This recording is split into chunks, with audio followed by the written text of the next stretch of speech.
అంటే ఒక్కటే బ్రదర్, నేను ఇప్పుడే యంగ్స్టర్స్కి చెప్పినట్టు ఎవరో పెట్టిన సిస్టమ్ మార్చాలనుకోవడం ఒక రకం, సంపూర్ణంగా దాన్ని ట్రాన్స్ఫార్మ్ చేయడం ఇంకొక రకం. మార్చాలి అని అంటే ఇప్పుడు మొత్తం ఈ 12 ఏళ్ళ తర్వాత కూడా, తెలంగాణ వచ్చిన తర్వాత కూడా అనేక ఇష్యూస్ని కనీసం పట్టించుకోలేదు, ప్రారంభం కూడా చేయలేదు. కానీ అటువంటి మౌలికమైన ఇష్యూస్ అన్ని కూడా తెలంగాణ జాగృతి టేకప్ చేయబోతుంది. ఫర్ ఎగ్జాంపుల్ చెప్తున్నా, ఇవాళ మక్క కొనుగోలు కేంద్రాల కోసం నిజంగా అడగాల్సిన అవసరం ఉందా చెప్పండి మీరు? ఎంత అన్యాయం ఇది.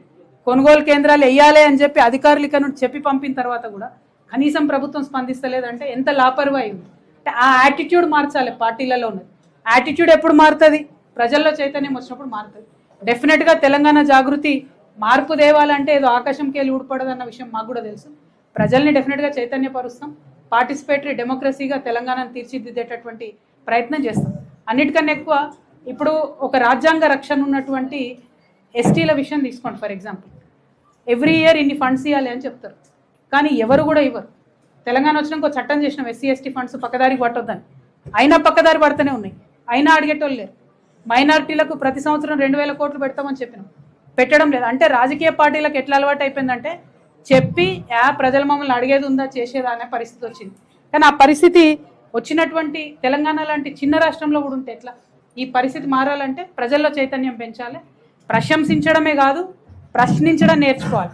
ప్రశంసించుకుంటూ పోతే పనులు జరగవు, ప్రశ్నిస్తేనే పనులు జరుగుతాయి. కాబట్టి ప్రశ్నించేటటువంటి ఒక తెలంగాణ, మొదటి నుంచి ప్రశ్నించే తెలంగాణ నెమ్మది మర్చిపోయినాం కొద్దిగా. ఈ మధ్య గట్టిగా ప్రశ్నించాలి, రిజల్ట్ వచ్చేంత వరకు ప్రశ్నించాలి. ఒకసారి ప్రశ్నించి ఇచ్చిపెట్టదు. ఏమవుతుంది ఇవాళ రేపు రాజకీయ నాయకులు కూడా పొద్దుగాలు వేస్తే సాయంత్రం దాకా రీల్స్ చూస్తారు కదా, వాళ్ళు కూడా అసెంబ్లీలో కూర్చొని. సో మన బాధలు, మనకు సమస్యలు మర్చిపోతున్నారు. సో మర్చిపోనివ్వకుండా వెంటబడి అడగాలి. అటువంటి ఒక కొత్త రాజకీయ ఓరవాడికి తెలంగాణ జాగృతి శ్రీకారం చుడుతుంది. మీరు అన్నమాట 100% కరెక్ట్. కొత్తగా వచ్చిన వాళ్ళందరూ చాలా అద్భుతమైన ఇంటెన్షన్తో వస్తారు, ఏమైనా చేయలేకపోతారేమో అని ఒక డౌట్ఫుల్గా మీరు అడిగినారు. కాకపోతే మీరు నన్ను 20 ఏళ్ళుగా చూసినారు. జనరల్గా నేను ఏదైనా చెప్పినా అంటే, ఏదైనా ఒక ఇష్యూ పట్టుకున్నా అంటే ఆ ఇష్యూ ఎండే వరకు కూడా నేను ఎప్పుడు కూడా మర్చిపోకుండా పనిచేసిన.